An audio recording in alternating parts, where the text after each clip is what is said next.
Olá pessoal, eu sou a Gabi Lochaiter e esse é o programa Recontar aqui no Coletiva.tv. Aqui no Recontar a gente revisita uma das seções mais queridas do portal Coletiva.net, o perfil. A cada episódio um perfilado senta ao meu lado, sim, é assim que os chamamos carinhosamente, para contar o que aconteceu desde o dia em que foi entrevistado. Então, vamos juntos? Está no ar o Recontar.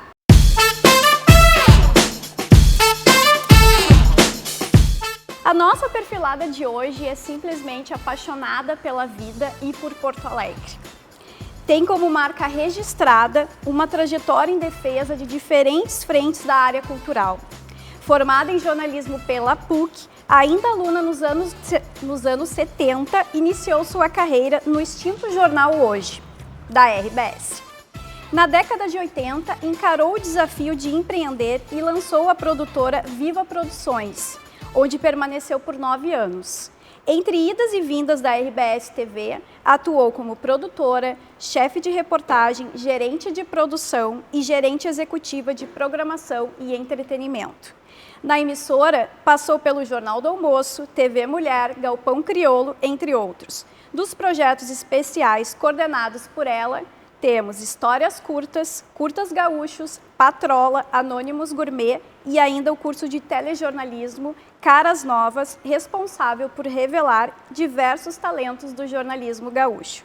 Ainda atuou no cenário político, onde produziu e dirigiu campanhas eleitorais na década de 90. Em 2019, ano em que se despediu da RBS TV, foi reconhecida com o título de madrinha do 26º Porto Alegre em Cena.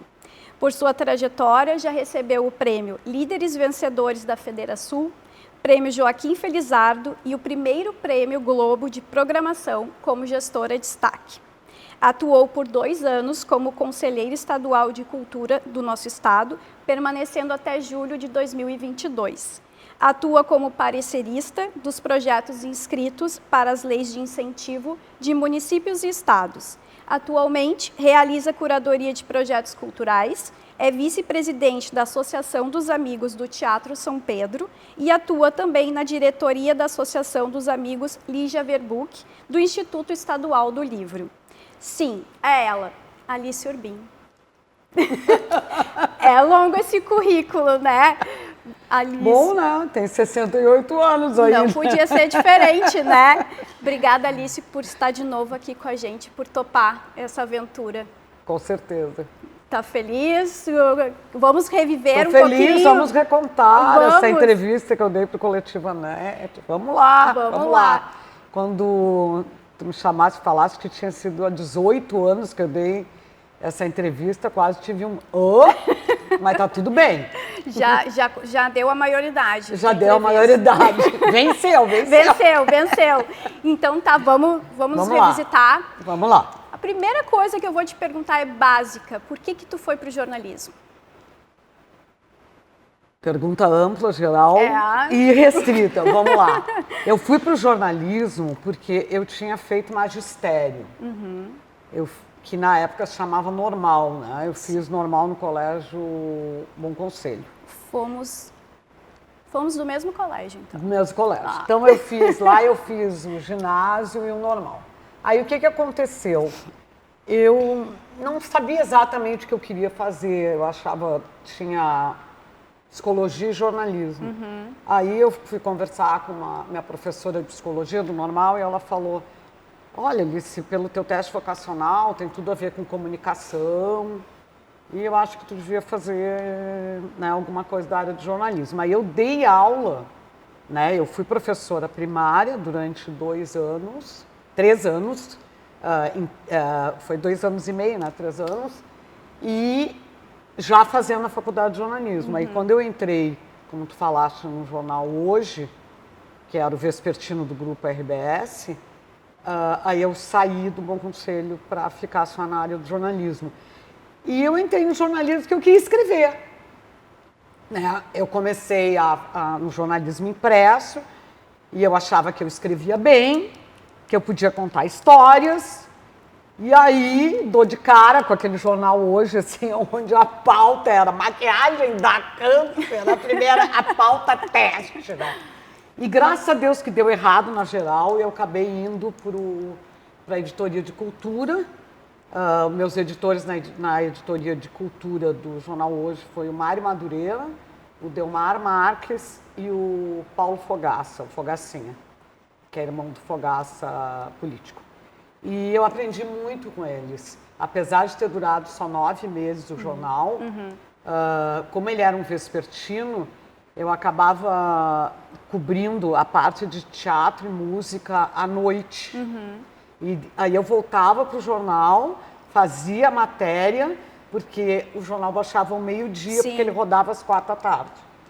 Então, assim, a minha paixão pelo jornalismo cultural, ela começa cedíssimo, né? Ela começa exatamente nos anos 70, quando eu entro no jornal. E eu até ia puxar isso, porque tu até falou sobre a questão da saúde, essa tua primeira pauta de saúde, e simplesmente um editor um dia te viu. Não foi um dia, foi 2 dias depois que eu estava ali na geral, e eu me lembro que eu era amiga do Juarez Fonseca, que estava na 0 Hora, e eu usava, assim, milhares de colares, na época eu não usava preto, era bem colorida, e tamanco vermelho, macacão, e aí ele disse, aquelas coisas, né? Eu acho que tu tem cara de cultura, a gente tá precisando de um repórter de lá.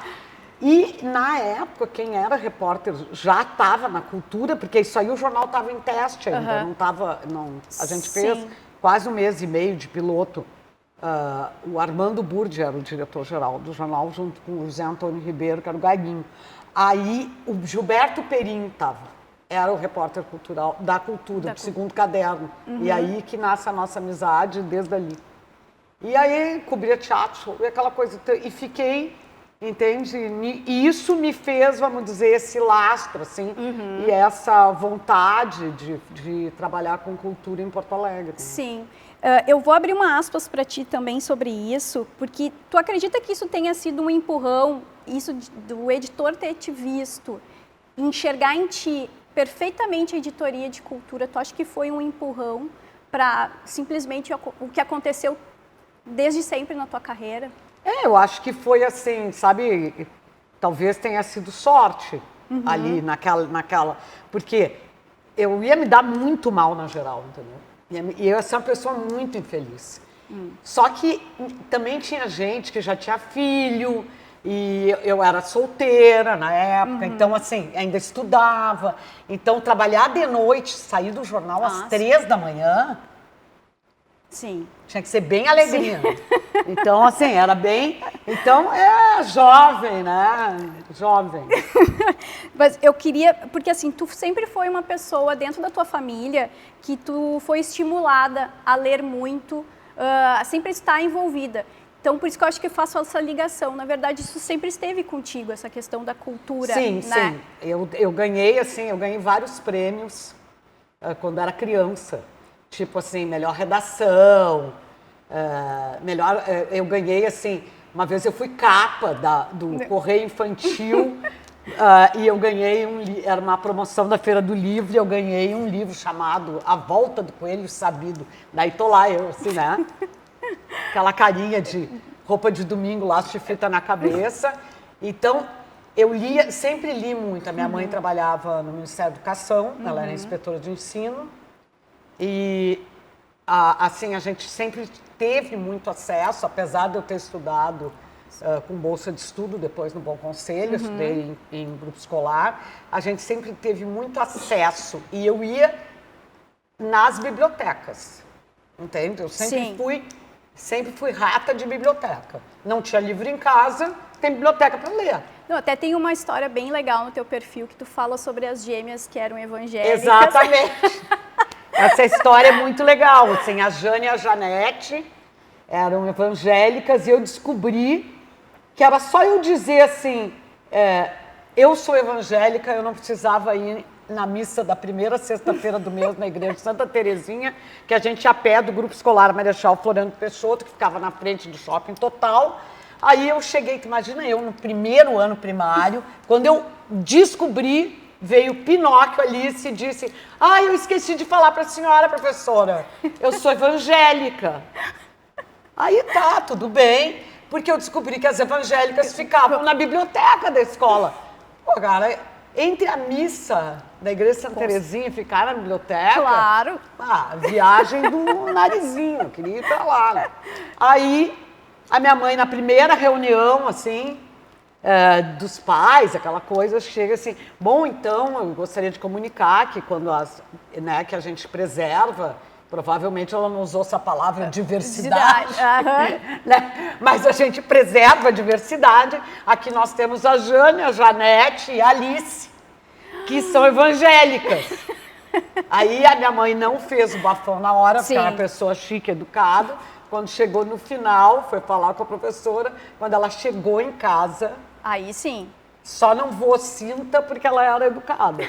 Mas assim, ó, castigo na certa. E no outro mês eu já não estava mais na biblioteca. Óbvio. E estava na missa da primeira sexta-feira do mês. Mas tudo certo. E eu sempre fui assim, tinha também, às vezes eu ficava com uma tia-avó minha no centro da cidade e, cara, tinha uma biblioteca, tinha todos Monteiro Lobato. Assim, daí era o meu reino, assim, era o reino da Alicinha. Assim, sentava naquele tapete, parecia que, sabe, aqueles livros todos perfilavam, assim. E eu ficava a tarde inteira só deitada no chão lendo os livros. Eu quero aproveitar e abrir essa aspas para ti, que eu gostei muito dessa frase que tu disse, que por isso que eu quero fazer essa ligação da questão da cultura. Surpreender o espectador a toda hora, causando estranheza até mesmo com o óbvio. Exatamente. Eu sempre trabalhei assim na minha vida. Porque a teoria do óbvio, né, até tem livros sobre isso, porque o que acontece? O óbvio, ele te surpreende a todo instante porque tu não enxerga ele. Então, assim, quando eu dava aula na FAMECOS, tem um texto do Otto Lara Rezende, que eu usava muito, né? Que ele falava exatamente isso, se chama exercício da retina, né? Uhum. Que é a história de um porteiro no Rio de Janeiro, que troca várias vezes, só que ele ficava atrás de uma folhagem. E aí a pessoa passava, dava bom dia, boa tarde, e um dia aquele porteiro, um deles morreu, né? E a pessoa disse, foi seu João, morreu? Não, já tinha passado seu João, seu Raul, seu José, seu Fábio, tal. Então, eu acho que o óbvio é o exercício da retina, entendeu? Uhum. Que é o olhar experto com X, que é exatamente como os espanhóis falam, né? Esperto tinha que ser com X, eu acho, porque ele é o olhar da experiência, né? Uhum. E eu acho que o óbvio, ele faz isso, né? Ele te desconcerta porque nas coisas do dia a dia, que tu sempre faz a mesma coisa, é lá que tu acha. Então, as boas pautas, elas não estão, assim, aquela que tu fica... Por isso que eu não acredito em reunião de pauta, em pauteiro, eu não acredito nisso. Eu acho que o exercício do negócio é o exercício do olhar. Uhum. Se tu fizer uma reunião de olhares sobre determinada coisa, vai sair legal. Uhum. E esse é o grande exercício, por exemplo, do documentário, da investigação, sim, né? Sim. Da pesquisa, né? Uhum. Então, no momento que tu faz um documentário, uma grande reportagem, tu vai investigar. E investigar seria, vamos dizer, o teu dia a dia. Uhum. Por que aquela loja X lá, quando eu passo, ela tá fechada e tem então, e isso é uma coisa que para mim foi sempre muito interessante, essa coisa de surpreender, porque eu nunca dirigi. Uhum. Então, eu sempre andei no banco de trás. Nunca quis. E da frente, e eu sempre tive as 4 janelas para mim.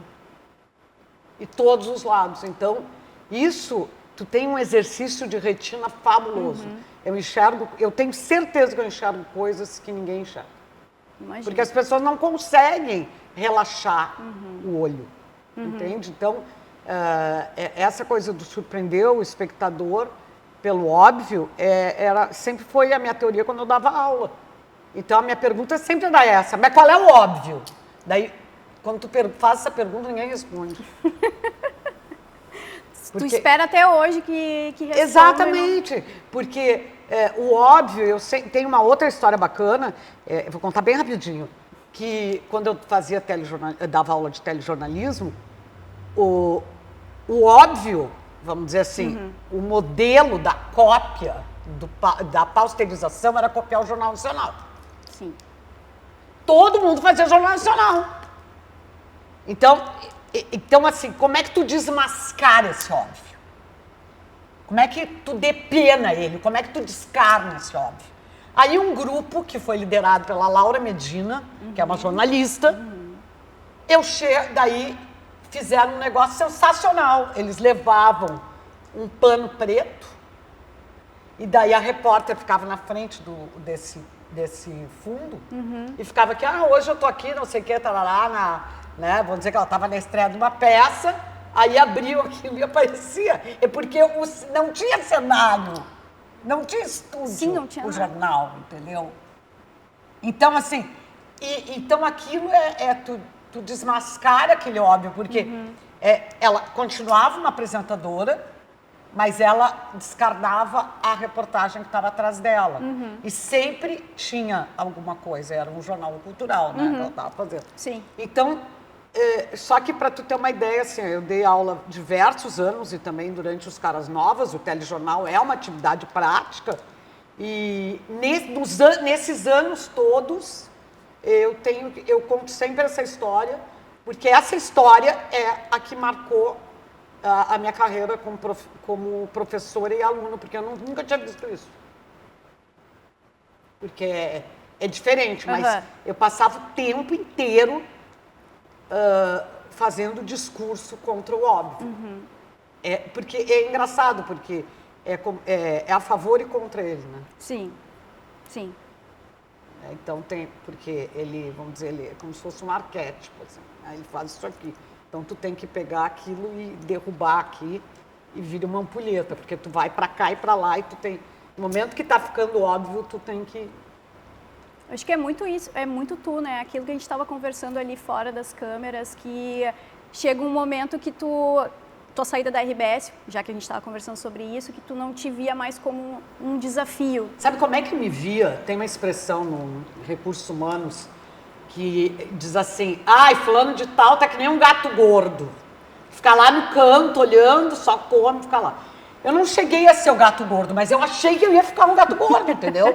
Porque eu tava bem, tava confortável, gerente executiva, premiada na Globo, pá. Só que assim, qual é o desafio que tu tá tendo aqui? Que ciclo que tu quer continuar? Que outras pessoas tu tem que inspirar e que outras pessoas têm que vir aqui no teu lugar para inspirar outras pessoas aqui dentro. Entende? Sim. Então tem uma hora que tu tem que, sabe, tem que implodir aquilo ali. Aí eu resolvi me implodir. Coisa boa. Eu resolvi me implodir. Deu ali, Surbins. E deu certo. É hora de sair. Aí eu fui lá dizer, olha, eu vou sair. Tá, mas vai ficar quanto tempo? Não, posso ficar até 1 ano. Tá, fiquei 9 meses, tá, fechou. E eu acho que assim, eu acho que também a gente tem que entrar e sair muito legal dos ciclos que a gente faz, entendeu? Sim. A gente, assim, ó, eu sou uma pessoa, assim, às vezes até podem achar, assim, tem gente, às vezes, até que dizia, tem medo dela, não, porque usa preto, deve ser cara de bruxa, né? Meio assim e tal. Não, o problema é que eu não tenho rancor nenhum, entendeu? Sim. Sabe? Um fechamento de ciclo terminou, mesmo. Terminou. Mas tu te lembra aquela... Não me lembro. Não sei. Porque, assim, ó, eu sou muito de viver os momentos e de querer sempre estar empreendendo alguma coisa, ou individualmente, ou coletivamente, voluntariamente. Eu faço um monte de trabalho voluntário, entendeu? Porque também não preciso ficar, não sou pessoa que fica postando na internet as coisinhas que ela faz, só algumas coisas vocês vão saber que eu fiz, porque eu não posto. Acho que quem tem que saber sou eu, Sim. certo? E as pessoas que estão próximas ao meu redor, certo? Mas Sim. eu não ponho nem que sabe? Que a pessoa que põe que come, que viaja, que tararaca, não faço isso. Então, mas eu não, assim, ó, a minha saída da RBS não era para parar, para ser vó e para me aposentar. Sim, claro que certo? Para viver outras coisas. Não, para viver, certo? Intensamente determinadas coisas que eu não consegui viver trabalhando, Sim. certo? Então, estudar, então eu fiz um curso de neurociências e comportamento, um pós-graduação, porque... Vamos chegar lá. Tá. Vamos chegar lá. Tá. Já que tu falou do... Guardado. Já que tu falou do preto, né? A cor preta faz parte de ti. Hoje. Lá no perfil também já fazia parte de ti. Eu sei que tu tem uma história com a cor preta, que é uma simbologia para ti. Tu podia contar? Não, a simbologia ela vem depois, porque eu inventei, né? Mas tu começou por um motivo a usar. Um motivo básico e verdadeiro é o seguinte: a pessoa não dirigia, não dirige. Saía de casa de manhã cedo, não sabia onde ia. Tinha que, daqui a pouco tinha um evento, tinha não sei o quê, tinha que deixar as crianças no colégio, não sei mais. E aquela coisa, daí, olha o guarda-roupa, combina isso com isso, papapá. Não. Tá, comecei a tirar todas as cores, então assim, o nome é praticidade. Foi em nome disso. Aí a praticidade virou uma identidade. E eu vi que daí é quase uma religião. Assim. Sim. Eu não consigo usar mais nenhuma outra cor. Nada. Nenhum detalhe. Nada. Né? Um batom, que não é preto, a sombrinha, pronto. A sombrinha que não é preta, que tá lá fora. Mas ela deveria ser, mas não é. Também porque, mas assim, hoje eu não me enxergo sem estar de preto. A praticidade, ela virou já a minha identidade, como virou a minha franja. Sim. Certo? Que meu cabelo tá... Esse aqui é branco real, né? Não é pintado. Mas aqui é pintado, porque eu fiquei toda branca e me achei uma velhinha. E daí disse, não, vamos pegar o penacho e pintar de preto, para a pessoa ter o restinho da identidade. Né? Então, mas o que acontece? Aí, lógico, daí tu começa a inventar coisas e tu te apoia em determinadas coisas. Por exemplo, aí a pessoa vai a Nova York, está no museu e diz, por que todos os arquitetos vestem preto?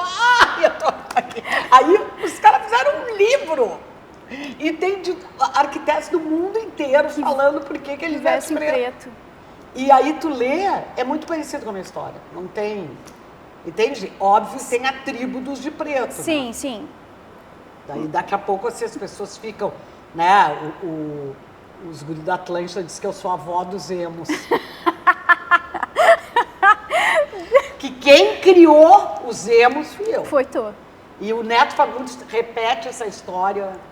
Ela vem, cada semestre, a avó dos emos entra em ação. Mas realmente, eu nem te imagino. E eu acho que ninguém te imagina, né? Não, usando uma outra cor. E é cor. engraçado meus netos, né?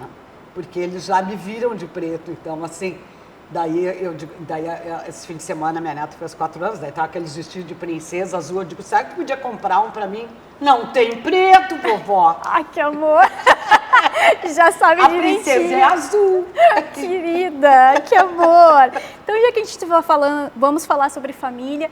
Tu foi casada com o saudoso, né, jornalista Carlos Urbim, jornalista e escritor, que morreu em 2015. Ontem fez 8 anos. Ontem fez 8 anos. Dia 13 Nossa, de fevereiro. Quanto tempo. Na época, tu declarou que tu seria sucessora da obra dele. Continuo. Como é para ti levar esse legado e como foi lidar com a perda? Bom, lidar com a perda, assim, ó, foi das piores coisas que aconteceu na minha vida, porque primeiro eu tinha lidado com... Eu tinha mãe e pai vivos ainda. Na real, eu comecei a exercitar uma perda quando eu tive câncer. Que foi em 2009, tá? Então, assim... Quando tu tem câncer, tu acha que vai morrer. E quando tu fica careca, também tu acha que vai morrer, porque tu é outra pessoa. Então, ali já é uma morte. Então, assim, tu ter câncer, fazer quimioterapia é uma morte. Então foi a primeira vez que eu vi que eu não era onipotente. Até eu ter câncer, eu achei que tudo dependia de mim, que eu resolvia, que estava tudo fechado. E daí tu vem aquela história, porque eu, né? Aí, quando o Urbim fica doente, e daí tem uma série de complicações, que ele morreu de aneurisma de aorta, não foi tem muita gente que acha assim que foi uma surpresa. Não. Foi um negócio que 1 ano e meio, a coisa já vinha, ele vinha, voltava do hospital. E, então, eu meio me preparei, assim, né? Não, ninguém se prepara, mas eu sabia que isso ia acontecer. Mas o problema é tu morar com uma pessoa na casa, que depois não tem mais, né? Eu moro na mesma casa até hoje, mas eu dei umas modificadas, assim, mas o Urbim foi cremado, tá no pátio. É mesmo? Tá no pátio. E eu achei que ele devia ficar lá no jardim, que era um lugar que ele gostava de estar lá no jardim. Então, assim, hoje eu acho que... porque o que acontece? As perdas são exercícios que tu faz, né, eu chamaria assim, um exercício de ausência. Então, assim, o exercício da perda de alguém, todo dia tu tem que exercitar aquela ausência. Sim. Até que ela até que o luto vira presente. Presente no sentido de tu parar de chorar. Né? Porque teve um ano que eu não... Qualquer coisa eu chorava. Falava, tô aqui dando uma entrevista, chorava. Uma criança lia um poema, eu chorava. Entendeu? Aí depois tu amadurece e aquilo vira outro nome, né? Então foi difícil, né? Porque eu conheci o Urbim na faculdade, eu fui aluna que casou com o professor, né? Então tem toda uma história de amadurecimento, de 2 filhos, de exercício profissional. Ele trabalhava na Folha da Manhã, eu trabalhava no Jornal Hoje, ele trabalhava na área de cultura também, foi por isso que a gente acabou se aproximando também, né? Porque ele acabava indo nos mesmos shows que eu, né, na área cultural. Então, isso é uma coisa. A outra coisa que tu perguntou foi... Sobre o legado dele. Sobre o legado. Tu usou essa palavra, né, que eu devo ter usado na entrevista.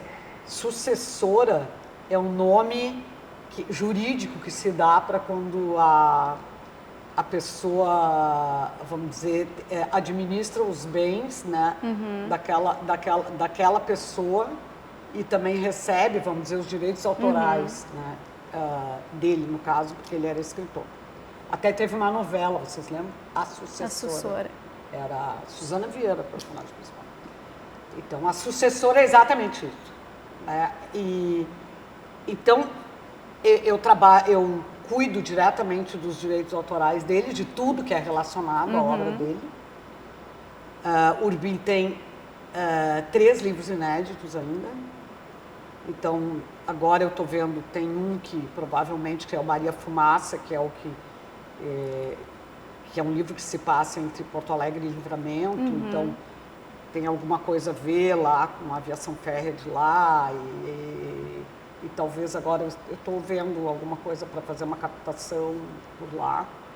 Então, mas são coisas, assim, cada exposição, o IEL, 2 anos atrás, fez uma exposição, aí mexe com um monte de coisa. Sim. E eu tenho dentro da minha casa um monte de coisa, entendeu? Sim. Aí tem várias coisas dele que estão na biblioteca Delfos, lá da PUC, mas que elas nunca foram expostas, mas os originais deles estão todos lá. Né? Então, assim, eu administro 2 vidas, a minha é a dele. Né? Então, sempre, porque então é uma monografia, uma tese de mestrado, aí a pessoa quer não sei o quê, daí vão lá em casa pesquisar e tem tal. Então, assim, ó, não tem uma semana que eu não tenha alguma coisa. Sempre tem alguma coisa. Né? E durante a Feira do Livro, né, tem o Teatro Carlos Urbim também, que é onde acontecem todas as atividades, né? Então, é uma coisa que é muito... É muito vivo, é muito pungente, é vivo, né? Para mim, né? Mas claro. Ele já passou da ausência. É uma presença que eu tenho que administrar, né? Sim. E as coleções? Isso me chamou muito a atenção. Continuam cada vez mais. tu e o Carlos, a partir de 3 unidades de qualquer coisa, vocês virou coleção. consideravam coleção. Tudo virou. Mas o que mais me chamou a atenção, na época, tu exaltou a coleção de brinquedos É a antigos. maior que eu tenho. Que lá, 18 anos atrás, tinha já 200, mais de 200. Hoje ela deve ter, basicamente, ela não está catalogada, mas deve ter mais ou menos uns 500 brinquedos. E como é que é a tua casa? A minha casa é um sobrado que eu moro sozinha. É um pouco latifúndio para mim. Mas eu sou bem espaçosa. Então, a parte dos brinquedos é a abertura da casa. E eles estão tudo em nicho, a coisa mais bonitinha, tudo colorido, tudo colorido. Aí tem todos os bilboquês, tudo, as bonequinhas, tudo. E não entra coisa de plástico lá. Tá? Ah, tá certo. É só lata. Antigos, brinquedos antigos, sem ser bonitinho, só, né? lata, madeira, né? Então, mas quando é que começou isso? Não, assim? é que a de brinquedos é uma coleção minha. Tua. Ele tinha coleção, que tá lá ainda, coleção de gordinhos, coleção de casinha, coleção de latinhas, coleção de roupa. Só que assim, elas fazem parte da casa, entendeu? Porque eu sou uma colecionista, certo? Certo. Eu sou uma colecionista. Mas é tudo arrumadinho.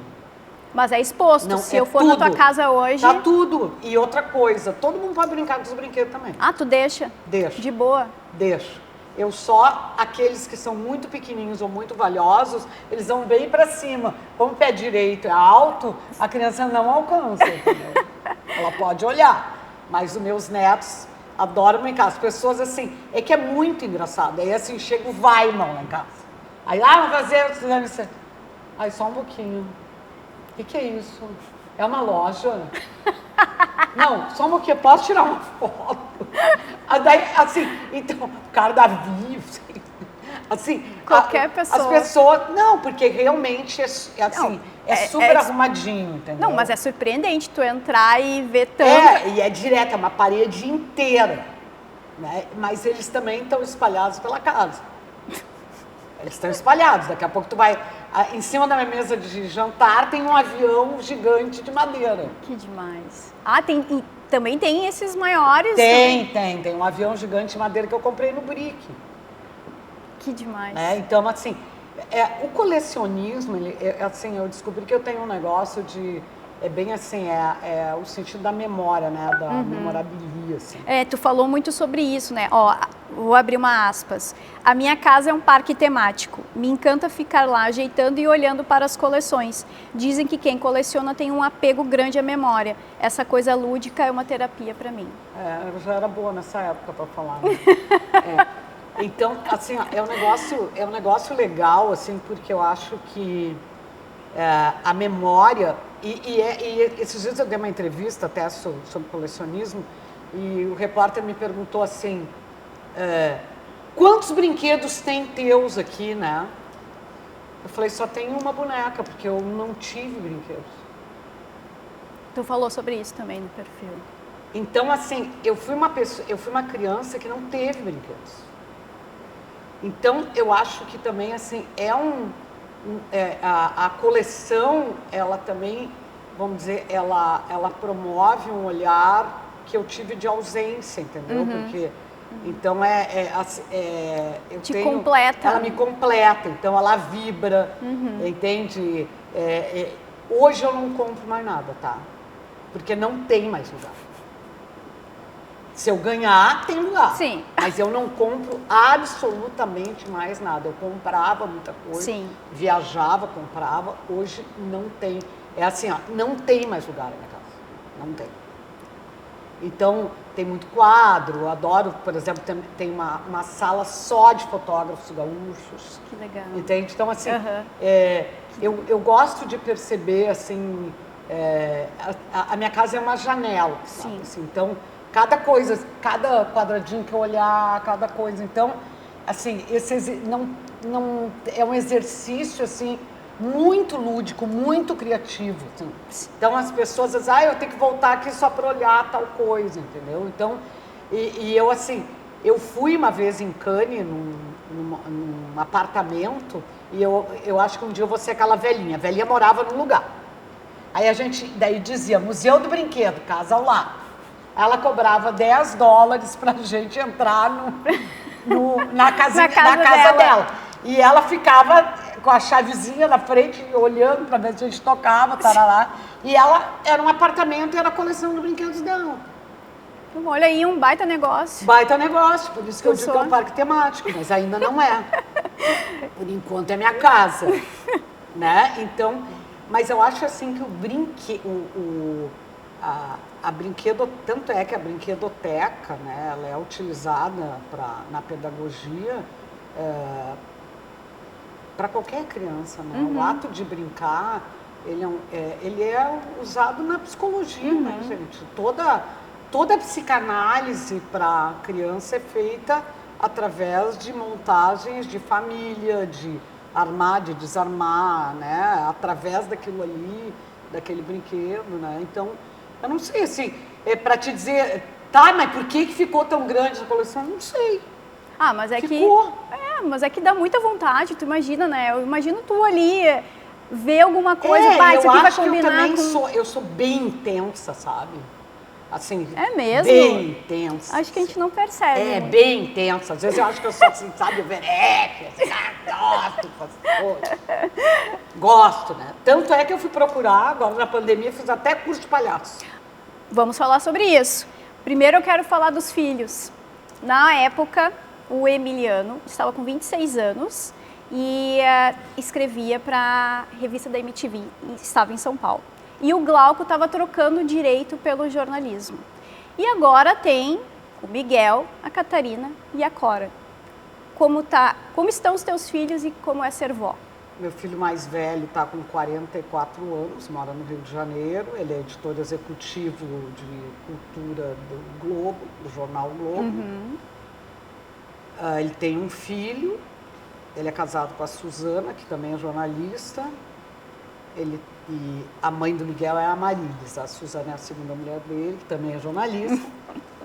E ele tem um filho chamado Miguel, que tem 8 anos a fazer 9 agora, dia 23 de março. E o Glauco tem 41. O Glauco também se formou em jornalismo, né? Ele é diretor de produção de séries. Ele mora entre São Paulo e Porto Alegre, atualmente está fazendo uma série para a Disney e já trabalha com longa-metragem, uma série de coisas. Tem 2 filhas, que é a Catarina, que tem 4 anos, e a Cora, que tem 1 ano e meio, e é casado com a Júlia, que também é jornalista. A gente se multiplica entre nós, né? Tem que ser, né? Também é jornalista. E como é que é ser vó? Olha, de uma hora para outra, eu virei vó de 3, né? E era uma coisa que eu não imaginava, assim, porque eu sempre achei que meus filhos que eu nem ia ser vó. Mas eu me descobri, assim, uma avó muito participativa. Assim, mas uma avó que leva as crianças para o teatro, que leva eles para show, que vai no parque, entendeu? Que leva na biblioteca. Então, assim, né? Participa eu não mesmo. vejo TV com meu Sim. Eu não vejo televisão. Tu quer que eles participem a mesma, o que tu fez. Eles... eu sou uma avó rueira. Porque eu sou, na real, assim, eu sou o que eu sou da rua. Eu adoro rua. Eu gosto de ficar em casa, mas adoro rua. Isso até escrevi um negócio, quem me ensinou a rua foi meu pai. Sim. Meu pai que me levava para o circo, meu pai que me levava para ver Tu caminhava muito com ele, os alemães que atravessaram um cabo de aço entre o Edifício União e o Guaspari, entende? Que via o carnaval quando era na Borges, na descida da Borges, carnaval na Borges, né? E talvez seja por isso que eu coordenei vários carnavais aqui de Porto Alegre. Eu adoro rua. Então, já que tu gosta desse movimento, assim, eu quero falar sobre a pandemia em específico, que tu não parou de jeito nenhum. Enquanto todos estavam em isolamento... Eu fiquei isolada. Não, sim. Mas tu fez muitas coisas. Sim. Inclusive um documentário dos teus Isso, pais. Então eu fiz cursos, mestrado, especialização, curso de palhaço, escrita criativa, fiz um monte de coisa. E aí eu estava ouvindo uma entrevista do Karnal e ele disse assim, eu não quero que depois vão me falar assim, o que eu fiz na pandemia? Aí ficaram 2 anos parados dentro de casa, além de estudar, que obra autoral fizeram? Fiquei pensando, que obra autoral? Nenhuma, né?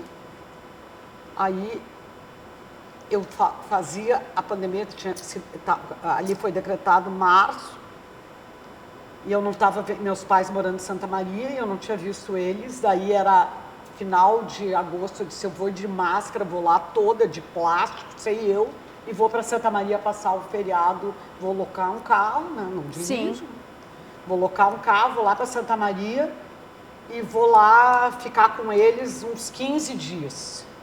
Aí quando eu tava, daí pensei, tô lá de manhã em casa, um dia antes de ir, daí eu pensei, tá, mas eu vou fazer um documentário com eles. Tá aí a minha obra autoral. Os dois têm 95 anos, eu vou entrevistar eles sobre milhares de coisas que eles fizeram. Aí comprei microfone, comprei luz, peguei meu telefone, fui pra lá e comecei a gravar tudo que eu via pela frente. E para quem quiser ver, a gente Porta vai deixar... e janela. Porta e janela. Nós vamos deixar aqui o link na descrição.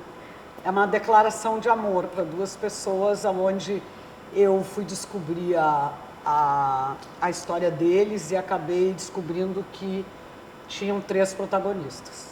Que demais. Que era meu pai, minha mãe e eu. E tu? Lindo. Não eram 2, era a história de 3. Vamos falar sobre futuro, sobre a Alice do futuro. Mas antes de falar sobre a Alice do futuro, eu preciso dizer uma frase tua. Eu sou ariana e o que me importa é o que estou fazendo agora. Por isso, datas não são importantes para mim. Claro que o que eu já fiz contribui para o que sou hoje, mas não dou muita importância ao passado. Isso não é o mais relevante. Eu acho que explica tudo o que a gente conversou aqui. Eu nunca tinha te conheço, nunca te vi, nunca falei contigo, mas eu acho que essa frase resume muito o que a gente conversou. Até porque, atualmente, eu vou fazer 69 anos agora em abril, né? Então tem menos futuro do que passado, né? Meio óbvio, né? Vamos dizer que eu chegue aos 100. Meu pai tem 98, eu posso... Bom, tu me disse que ele está super bem, então se a genética seguir... Exatamente. Minha mãe morreu com 96, né? Tá tudo bem. Bom, mas esse negócio do presente, né, também eu já tinha falado um pouco antes, né? Eu tenho muita coisa para fazer ainda. Porque, assim, ó, eu acho que essa palavra aposentado eu acho um horror, sabe? E no espanhol é pior ainda, porque ela é jubilado, que é pior ainda. Porque, sabe... assim, a gente se aposenta muito cedo no Brasil pelas leis trabalhistas, né? E isso dá aquele sentido... Cara, que a coisa mais irritante é quando eu tô ali para entrar no avião e dizer assim, agora como é que é o nome do troço? De acordo com a lei, podem vir. Acima de 60 anos, tu já é considerado velhinha. Tu tá entendendo? Velhinha. Né? Então, assim, eu tenho muita coisa para fazer. Então, e isso sempre é uma coisa que me intrigou demais. E eu estou estudando muito sobre o etarismo. Esse pós-graduação que eu fiz de neurociências, meu trabalho de conclusão, porque foi uma pós-graduação, eu fiz sobre a intergeracionalidade nas empresas, né? Através da neurociências. Porque não tem como uma empresa sobreviver hoje, certo? Porque o Brasil está envelhecendo e vão conviver 5 gerações ao mesmo tempo quando nós chegarmos a 2050. Então, a intergeracionalidade, essa química dessas inteligências, entendeu? Ela é estudada pela neurociências. Só que as pessoas não dão bola para isso, entendeu? Então fica todo mundo, porque é um desafio o etarismo, porque o ageísmo, é tudo a mesma coisa, e não sei mais o quê. Tá, mas o que nós estamos fazendo? Então, o que aconteceu? Eu estou montando uma palestra agora sobre isso. Vou virar palestrante, tá? Mas estou montando um negócio que tem muito a ver com a minha história profissional, mas também através desse olhar científico, né? Sim. Porque isso não é uma tese minha, não foi eu que inventei. Tem toda essa parte, por exemplo, que eu estudei da inteligência fluida e da inteligência cristalizada. Tu misturando a fluida com a cristalizada, dá a melhor empresa do mundo.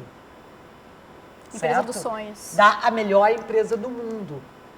Então, essa intergeracionalidade que eu quero colocar na roda como um desafio para as empresas. Né? Então, o meu futuro, se tu tá me perguntando agora, ser uma das coisas, ser palestrante. Porque eu acho que eu posso inspirar outras pessoas. Porque eu acho que a minha vida, que eu tive, assim, ó, não foi, assim, ó, eu fiquei dando murro de faca, tapa de luva, projeto quebra-cara, né? Porque o meu não foi Caras Novas, o meu projeto quebra-cara. Então, tudo isso, né? Bullying na escola, um monte de coisa, certo? Então, as perdas que eu tive, né? Que eu não falei, mas eu perdi minha mãe em abril do ano passado. Então, essas coisas todas dá um embaraço aí e é legal, assim. Então, eu estou disposta a conversar com as pessoas sobre o que significa essa intergeracionalidade. Eu estou estudando também muito, eu fiz uma especialização sobre feminismo. E eu sou da linha do feminismo e da interseccionalidade do feminismo, né? Porque é aonde a gente pode mexer tudo o que é ser feminista, um outro caldeirão também. Porque lá nos anos 70 eu era guria de passeata, entendeu? Hoje eu sou guria eu tô lá, eu leio sobre isso, eu sei o que significa o valor do cuidado, a terceirização do cuidado, né? O racismo, o etarismo, né? Todas essas coisas. Antes eu não sabia, não tinha literatura sobre isso. Quer continuar vivendo, né? Eu quero continuar vivendo. Tu é intensa, vivendo. tu quer continuar intensa, tu quer continuar vivendo. Eu quero participar da sociedade, de todos os tipos. E agora, breve, eu vou ser uma doutorzinha da alegria também. Ai, que demais, muito demais. Porque eu acho que esse é um trabalho voluntário que eu quero fazer. Ele foi interrompido durante a pandemia, mas eu acho que é super importante fazer esse trabalho dentro dos hospitais, né? Então, que demais. Doutorzinho da Alegria não é um que eu vou participar, que eu estou dizendo isso porque mas no genérico. Então tá, Alice, passou rapidinho, né? Passou muito rápido. Muito, né? Mas muito sabe o que eu achei legal? O que tu achou legal? Porque 18 anos se passaram, mas algumas convicções, elas permanecem. Claro, isso é demais. O que significa que, apesar de eu achar que eu invento bastante, eu não invento. Então, tá. Eu posso só reinventar, mas as convicções são as mesmas. Que bom. Eu acho que eu sou bem cartesiana até, sabia? Que bom, demais. Então, gente, essa foi Alice Urbim. Para quem quiser conferir o perfil dela completo, a gente vai deixar o link aqui na descrição. Já aproveita para curtir, para comentar e para acionar o sininho para o YouTube te avisar sempre que tiver vídeo novo. Eu espero vocês no próximo episódio do Recontar. Até mais!